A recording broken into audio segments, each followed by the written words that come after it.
Assalamu alaikum. Welcome to Medical Globe e-learning. You are listening Sara Naeem.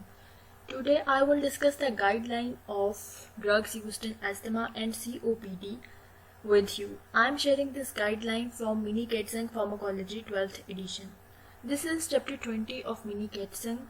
This chapter is very important. इस chapter में से 2 MCQs और एक SCQ आता होता है अमूमन 2 या 3 नंबर का. So let's start. ये जो फर्स्ट पेज है इस पे आपको क्लासिफिकेशन नज़र आ रही है ड्रग्स की. ये क्लासिफिकेशन बहुत ज़्यादा इंपॉर्टेंट है.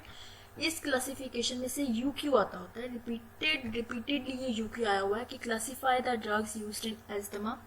तो एस्थमा के अंदर हम जितनी भी ड्रग्स को यूज़ करते हैं आपने उनको क्लासीफाई करना होता है. तो आपने ये फ्लो चार्ट कभी भी स्किप नहीं करना. क्लासिफिकेशन आपने स्किप नहीं करनी.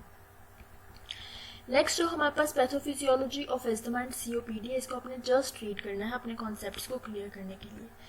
नेक्स्ट हमारे पास आती है strategies of asthma therapy.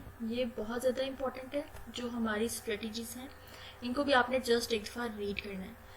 Next जो हमारे पास बीटा एड्रीनो रिसेप्टर एगोनिस्ट आते हैं ये बहुत ज़्यादा इंपॉर्टेंट है. इसमें से रिपीटेड UQ आया हुआ है. कभी वो मैकेनिज्म ऑफ एक्शन पूछ लेते हैं, कभी वो इनके एडवर्स इफेक्ट्स पूछ लेते हैं. तो ये आपने इसको बहुत अच्छे से करना है, इसको आपने स्किप नहीं करना. इसका मैकेनिज्म ऑफ एक्शन और इसके क्लिनिकल यूजेस, इसके एडवर्स इफेक्ट्स. ये यहाँ पे मैंने एक MCQ मार्क किया है जो कि बहुत इंपॉर्टेंट MCQ है. अक्सर पूछते हैं कि अगर हम किसी पेशेंट को ये ड्रग्स देते हैं तो एडवर्स इफेक्ट क्या होता है. तो एडवर्स इफेक्ट जो है ये स्केलेटल मसल ट्रेमर. ये MCQ बहुत ज़्यादा इंपॉर्टेंट है. रिपीटेडली ये MCQ पूछा जाता है. तो आपने इस चीज़ को अच्छे से देख लेना है कि स्केलेटल मसल ट्रेमर्स जो हैं ये एडवर्स इफेक्ट्स होते हैं इसके. नेक्स्ट हमारे पास आ जाते हैं मिथाइल जेंथीन्स. मिथाइल जेंथीन्स भी एज अ होल पूरा टॉपिक ही बहुत ज़्यादा इंपॉर्टेंट है. इसकी भी आपने इवन अ सिंगल लाइन भी स्किप नहीं करनी.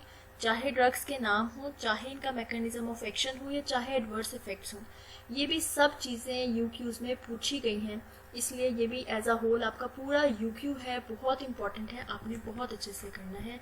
इसका मैकेनिज्म ऑफ एक्शन UQ में पूछा जाता है, क्लिनिकल यूजेस पूछे जाते हैं और इसकी टॉक्सिसिटी पूछी जाती है. एडवर्स इफेक्ट्स इसके जो हैं ये 1-2-3 बार UQs में आए हुए हैं. इसलिए आपने मिथाइल जेंथीन्स एज अ होल बहुत अच्छे से करना है. मस्क्यूरिनिक एजेंट्स का एज अ सेपरेट कभी कोई UQ नहीं आया, लेकिन वो MCQ में पूछ लेते हैं कि हम किस तरह मस्क्यूरिनिक एंटागोनिस्ट्स को यूज़ कर सकते हैं, या हम कौन कौन सी क्लासिफिकेशन में मतलब पूछ लेते हैं. वैसे इसका सेपरेट कोई UQ नहीं आया. देन हमारे पास आते हैं कॉर्टिकोस्टीरॉइड्स. कॉर्टिकोस्टीरॉइड्स का भी UQ है, बहुत इंपॉर्टेंट. पूछते हैं कि हम एस्थमा के पेशेंट्स के अंदर कॉर्टिकोस्टीरॉइड्स यूज़ करते हैं, इनका मैकेनिज्म ऑफ एक्शन क्या होता है, उनके एडवर्स इफेक्ट्स क्या होते हैं और उनके क्लिनिकल यूजेस क्या होते हैं. तो कॉर्टिकोस्टीरॉइड्स भी एज अ होल बहुत ज़्यादा इंपॉर्टेंट है.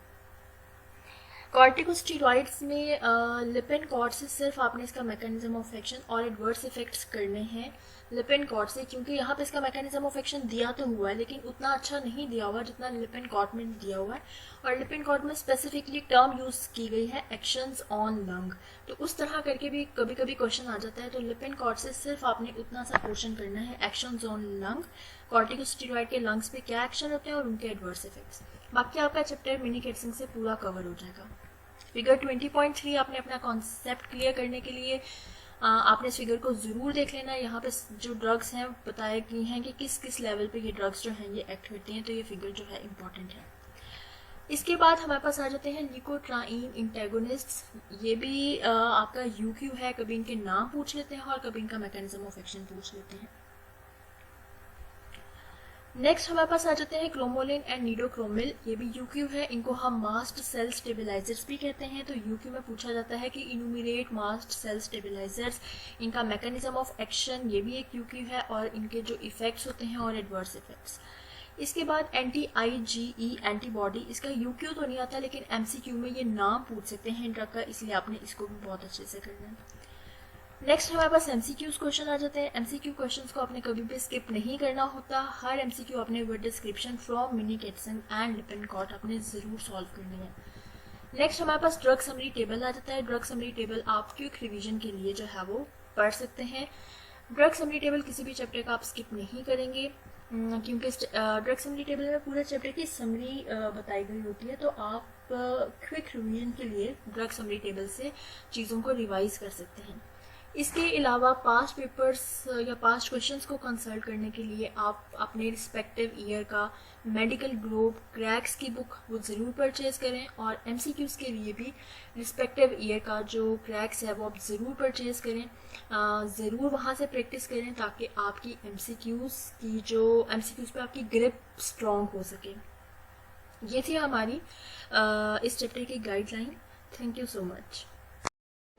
Medical Globe brings you the solution to your problems you face during your professional exams. Yes, we are introducing MBBS Cracks.